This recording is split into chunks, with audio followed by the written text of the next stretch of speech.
Hi friends, welcome to వియాస్ the ultimate channel. నేను మీ విశాలిరామ్. ఈరోజు నేను మీ ముందుకు పాతకాలం నాటి కొయ్య రొట్టెతో వచ్చేసానండి.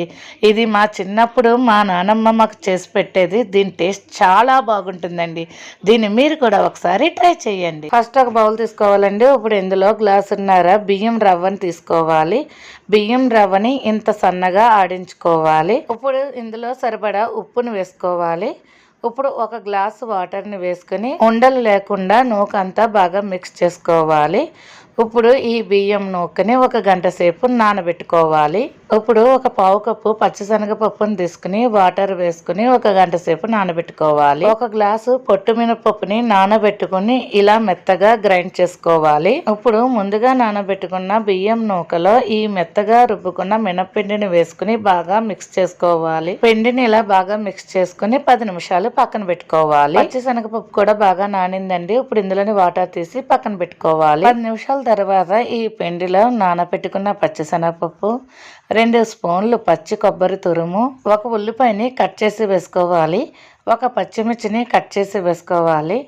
1 స్పూన్ జీలకర్ర, కొంచెం కరివేపాకుని కట్ చేసి వేసుకోవాలి. ఇప్పుడు పిండి అంతటిని బాగా మిక్స్ చేసుకోవాలి. స్టవ్ వెలిగించి ప్యాన్ పెట్టుకుని ఆయిల్ వేసుకోవాలి. ఆయిల్ కాగాక ముందుగా కలిపి ఉంచుకున్న పిండిని వేసుకోవాలి.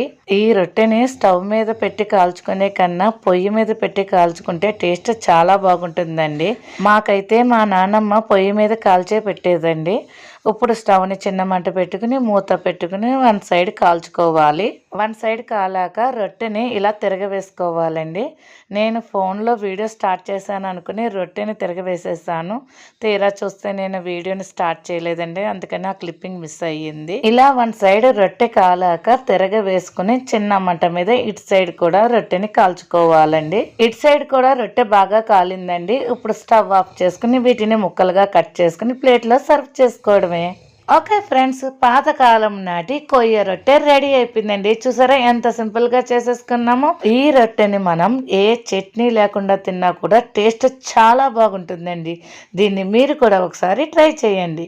ఈ వీడియో కనుక మీకు నచ్చినట్టయితే లైక్ చేయండి, షేర్ చేయండి, మన ఛానల్ని సబ్స్క్రైబ్ చేసుకోండి. Thank you friends.